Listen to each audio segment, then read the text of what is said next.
아주 중요하게 생각합니다. 그래서 뭐 직장이나 어디에 누군가 들어오면 이 사람이 어떤 사람인지 물어보기도 하고 또 이 사람을 또 소개시켜 주기도 합니다. 왜냐하면 그 소개하는 말을 통해서 사람들을 만나고 또 관계를 맺는 데에 아주 큰 영향을 끼치기 때문에 그렇습니다. 만약에 누군가가 우리를 소개하면서 뭐 잘못 소개하거나 뭐 좋지 않게 뭐 별로다 뭐 이렇게 이야기를 해버리면 우리에게 뭐 우리에 대한 나에 대한 잘못된 인식을 계속 아마 가지게 될 겁니다.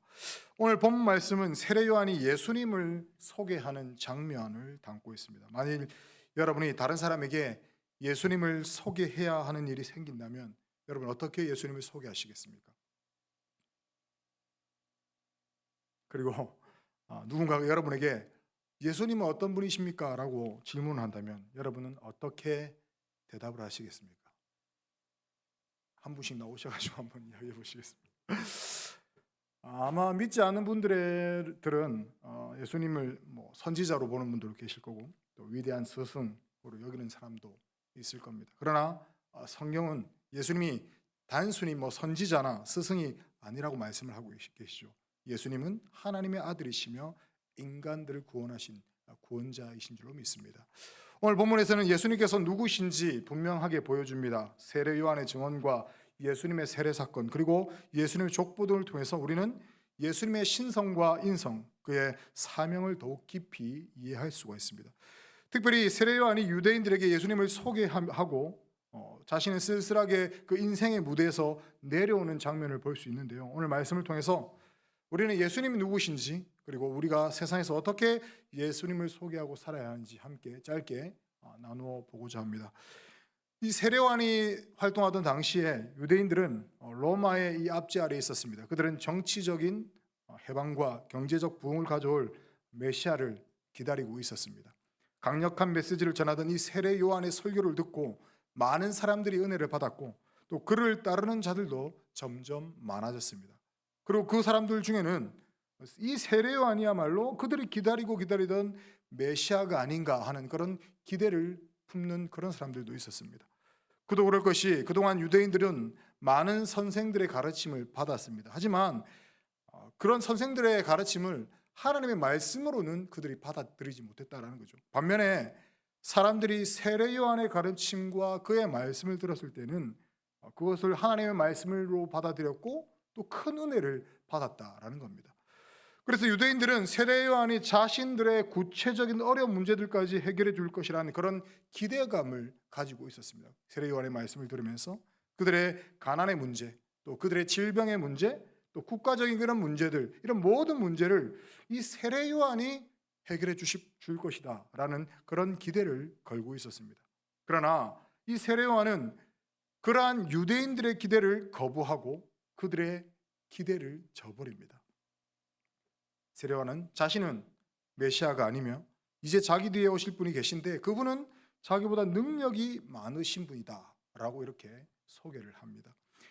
이 당시 사람들이 세례 요한을 얼마나 좋아했냐면 세상에는 세례 요한보다 나은 선지자가 나올 수 없다라고 단정 지을 정도로 이 세례 요한을 참 좋아했습니다. 인기와 권력의 자리에 있을 때에 사람은 쉽게 변질되고 탐심의 노예로 전락하는 경우가 많이 있습니다. 그러나 이 세례 요한은 이스라엘의 각양각층의 수많은 사람들이 그를 주목하며 따를 정도로 높은 인기를 누렸지만 변하지 않는 겸손함을 그는 유지하고 있었다라는 겁니다. 우리가 주의해야 할 것은 뭐냐면 사람이 아무리 탁월하게 하나님의 일을 한다고 해도 그것은 사람의 힘과 능력이 아니다라는 사실입니다. 이것은 하나님께서 그를 붙들어 주시고 성령의 능력을 부어 주셔서 나타난 결과이지 그 사람의 능력이 아니라는 것. 그 사람이 잘나서 뭐 어떻게 잘해서 그런 일들이 나타난 것이 아니다라는 겁니다. 세례 요한은 철저하게 하나님께 붙들린 사람이었으며 자기를 부인하고 하나님께만 영광을 돌렸습니다. 이렇게 세례 요한을 믿고 따르는 자들이 많아지는 가운데 그는 자신과 예수님을 비교하면서 나는 아무것도 아닙니다 라고 이렇게 설명합니다. 먼저 세례 요한은 자신은 물로 세례를 주지만 오늘 본문을 보시면 오실 분은 불로 세례를 준다라고 말씀합니다. 그리고 자신은 그의 신들매를 풀 수도 없다라고 이야기를 하는 것을 볼 수 있습니다. 여러분, 신들매를 풀 수도 없다라는 말이 무슨 말입니까? 옛날에 하인들 중에는요, 가장 낮은 하인이요, 주인의 신발끈을 풀고 묶어주는 그런 역할을 했다고 합니다. 그런데 이 세례요한은 자기가 예수님에 비해 그런 하인조차 되지 못한다라고 비유할 정도였다라는 거죠. 세례요한은 당시 최고의 인기를 누리며 수많은 사람이 따르는 그런 지도자였지만 그는 자신이 주인공이 아니라는 사실을 분명히 알았습니다. 그는 자신을 낮추고 예수님을 높였습니다. 우리가 신앙생활을 할 때도 마찬가지입니다. 어떤 사역을 하든지 어떤 직분을 우리가 감당하든지 우리는 하나님께만 영광 돌리는 그런 삶을 살아야 할 줄로 믿습니다. 무엇보다 중요한 사실은 예수님이 누구신가입니다. 예수님이 누구신가?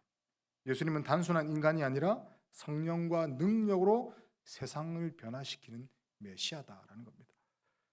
세례요한은 피조물이지만 예수님은 창조주십니다. 다시 말해 세례요한의 모든 능력은 예수님께서 주신 것입니다.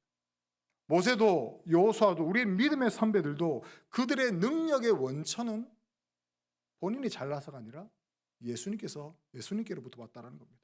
예수님은 우리가 받은 모든 능력의 장본인이십니다. 그래서 우리는 예수님 앞에서 온전히 머리를 숙이며 겸손할 수밖에 없다라는 거죠. 그래서 특별히 우리가 하나님의 일을 할 때에는 좀 더 겸손해야 합니다. 아무리 탁월하게 하나님의 일을 한다고 하더라도 그것은 사람의 힘과 능력이 아니다라는 겁니다. 이것은 하나님께서 그 사람을 붙들어 주시고 어떻게 해서든 그의 죄성이 나타나지 않게 하셔가지고 오직 성령의 능력으로 힘을 주셔서 나타난 그런 결과다라는 겁니다. 그러니 모든 것이 하나님의 능력으로 된 것임을 알아야 합니다. 이 세례요한은 그 사실을 잘 알고 있었습니다. 그러면서 예수님을 성령과 불로 세례를 주시는 분으로 오늘 소개하고 있습니다. 여기 물과 불이 무슨 차이겠습니까? 물은 어떤 것을 씻는 역할을 합니다. 옷이나 그릇이 물건들이 더러워지면 물로 깨끗하게 씻죠. 그런데 이 물은 이런 물질들의 표면만 깨끗하게 합니다. 이물질만 씻어냅니다. 물질의 성질까지 바꿀 수는 없습니다. 세례요한이 말하는 것은 우리 인간의 문제가 겉으로 드러나는 그 죄만 씻는다고 해결되는 것이 아니다라는 사실입니다. 근본적인 본질이 바뀌어야 구원을 받을 수 있다라고 이야기합니다. 그래서 우리 안에 근본적으로 이 죄의 본성을 이길 수 있는 본질적인 변화가 필요하다라는 거죠. 그런데 예수님께서 주시는 성령과 불로 세례를 주신다는 것은 사람 자체가 그 근본이 완전히 변해서 하나님 앞에서 새 사람이 되는 것, 그것을 의미한다라는 거죠. 우리 예수님은 사람 자체를 완전히 다른 사람으로 바꾸시는 분인 줄로 믿습니다. 그래서 세례요한은 자신의 가르침을 듣고 은혜를 받은 사람들에게 너희들이 지금 좀 마음이 좀 기쁘고 평안하다고 해서 여기서 만족하지 말라라고 이야기합니다. 자신 뒤에 예수님이 오시면 은과 금을 녹여서 새로운 형상을 만드는 것처럼 우리가 새 사람으로 만들어질 것이다 라는 것으로 이야기를 하면서 예수님을 소개했다라는 거죠. 이처럼 예수님의 가장 중요한 사역은 성령과 불로 세례를 주는 일입니다. 당시 유대인들은 앞서 말씀드렸지만 정치적인 자유, 또 가난에서 벗어나는 것, 병에서 낫는 것, 이런 걸 가장 원했지만 예수님께서는 우리 인간에게 성령을 부어주시길 원했다라는 겁니다. 우리 인간이 하나님 앞에서 온전하게 되는 방법은 다른 것이 없습니다. 하나님의 능력이 아니고는 절대로 우리 인간의 고장난 인격을 고칠 수가 없습니다. 성령의 은혜가 없어서 죄에 빠져나오지 못하고 서로 미워하고 시기하고 질투하고 죽이게 된다는 겁니다. 하지만 사람의 마음속에 성령이 임하시면 우리의 문제가 근본적으로 해결됩니다. 그런데 우리 예수님께서는 그런 성령을 주시는 데에 한없이 예수님께서 부어주신다는 겁니다. 우리를 조금 고치시는 게 아니라 치료하여서 완전히 새 사람으로 만들기에 부족함이 없도록 하신다라는 그런 사실입니다. 이것이 창조주와 피조물의 차이입니다. 무슨 말입니까? 예수님은 인간으로 이 땅 가운데 오셨지만 창조주 하나님과 본질상 동일한 분이시다라는 겁니다. 이렇게 세례요한은 예수님을 소개한 후에 자신은 그의 인생의 무대에서 담담하게 내려오게 됩니다. 그렇게 세례요한의 사역이 마무리되었지만 예수님의 사역은 세례요한의 세례를 받으심으로 시작됩니다. 그리고 그때 예수님께서 메시아심이 드러나게 된다는 거죠. 이 메시아라는 말은 기름 부음을 받다라는 뜻입니다. 즉 다른 사람들과 구별된다라는 그런 뜻입니다. 사실 예수님은 이미 구별된 분입니다. 그런데 성령의 기름 부음을 받으심으로 그의 공식적인 메시아 사역을 시작하셨다라는 거죠. 이렇게 공식적인 예수님의 사역이 시작되면서 기적이 나타났습니다. 먼저는 성령이 비둘기 형체로 나타났다라고 오늘 본문에 기록합니다. 이것은 사람들이 볼 수 있도록 성령님께서 공식적으로 모양을 드러내신 겁니다. 그리고 하나님의 나라가 이제 활짝 열리고 누구든지 예수의 이름을 부르기만 하면 구원을 얻게 된다라는 그런 의미이기도 하죠. 또 이후에는 보니까 하늘에 소리 나기를 너는 내 사랑하는 아들이라 내가 너를 기뻐하노라 라는 하나님의 음성이 들립니다.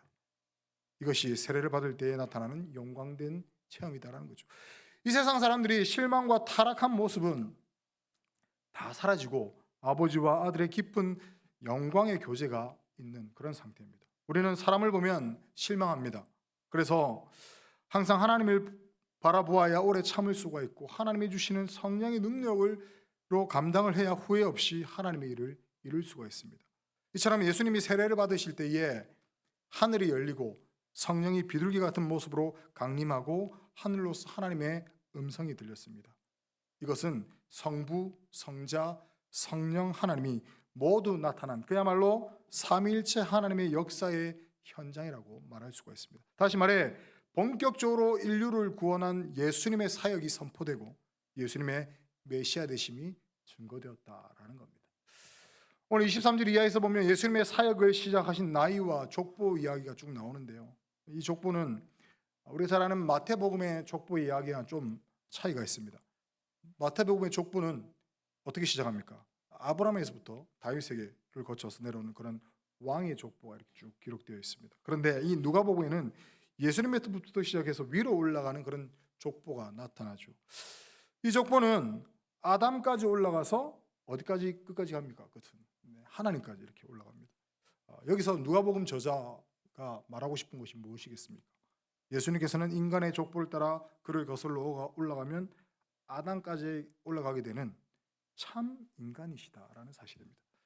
예수님은 진정한 인간이셨습니다. 그러나 죄가 없으신 하나님의 아들이셨습니다. 그래서 우리는 우리의 죄를 대신 질 수 있으셨고 우리에게 너무나도 소중한 성령을 주셔서 능력 있는 사람이 되게 하셨다라는 겁니다. 예수님의 족보는 단순한 기록이 아닙니다. 이 족보를 통해서 우리는 예수님께서 참 인간이시며 동시에 하나님의 아들이심을 우리는 알 수 있습니다. 예수님께서는 아담의 후손으로서 우리와 동일한 인간의 옷을 입고 우리의 인간의 몸을 입고 이 땅에 오셨지만 동시에 하나님으로부터 나신 분으로서 죄 없는 거룩한 존재다라는 겁니다. 따라서 예수님은 우리의 연약함을 아시며 우리의 모든 아픔과 슬픔을 친히 경험하셨습니다. 여러분 이제는 우리는 예수님을 어떻게 소개해야 하겠습니까? 세례요한이 예수님을 소개한 것처럼 우리도 예수님을 세상에 소개하는 사람들이 되어야 합니다. 세례요한은 사람들에게 예수님을 가리켜서 보라 세상 죄를 지고 가는 하나님의 어린 양이로다라고 말했습니다. 우리 역시 예수님이 누구신지 그분이 우리에게 어떤 의미를 가지는지 세상에 전해야 할 줄로 믿습니다. 예수님은 세상 사람들이 생각하는 그런 단순한 위인이나 스승이 아닙니다. 예수님은 온 인류를 구원하러 오신 하나님의 아들이며 우리의 죄를 대속하신 구세주신 줄로 믿습니다. 예수님은 죄로 인해 죽을 수밖에 없는 우리를 위해 십자가에 피 흘려 죽으시고 사흘 만에 부활하심으로 우리에게 영원한 생명을 주셨습니다. 그리고 지금도 살아계셔서 우리를 위해 중보하시며 성령을 통해 우리 안에 거하십니다. 이러한 예수님을 우리가 진실하게 믿고 의지할 때에 우리의 삶은 새롭게 변화될 줄로 믿습니다. 세례요한이 물로 세례를 베풀었지만 예수님께서는 성령과 불로 세례를 베푸십니다. 우리의 겉모습만 깨끗해지는 것이 아니라 우리의 내면이 변화되어 하나님 앞에 새 사람이 되는 줄로 믿으시기 바랍니다. 그럼 우리는 세례요한처럼 겸손한 마음으로 예수님을 높이고 증거해야 합니다. 세례요한은 자신의 인기를 붙잡지 않았고 자신을 따르는 무리들에게 오실 메시아를 바라보게 했습니다. 오늘날 우리도 같은 자세를 가져야 됩니다. 우리가 주목받고 싶고 또 인정받고 싶어하는 그런 유혹이 있지만 우리는 오직 예수님을 높이며 그분만을 증거하는 그런 삶을 살아야 될 줄로 믿습니다. 사랑하는 성도 여러분, 예수님을 세상에 소개하는 자가 되시길 바랍니다.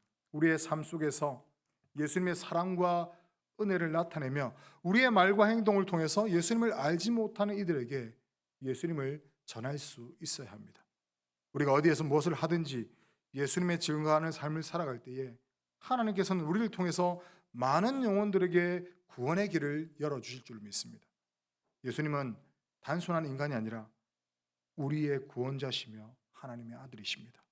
우리는 그 예수님을 세상에 소개해야 하며 우리의 삶이 예수님을 드러내는 그런 도구가 되어야 합니다. 세례 요한이 겸손하게 예수님을 증거했던 것처럼 우리도 겸손한 마음으로 예수님을 높이며 살아갈 수 있게 되기를 바랍니다. 더불어서 예수님을 믿고 따르는 모든 성도들에게 성령 충만이 임하여서 삶 속에서 예수님의 빛을 비추는 그런 정인이 되기를 주님의 이름으로 축원합니다. 우리가 생각하면서 말씀을 생각하면서 이 시간 한번 기도했으면 좋겠습니다. 기도할 때에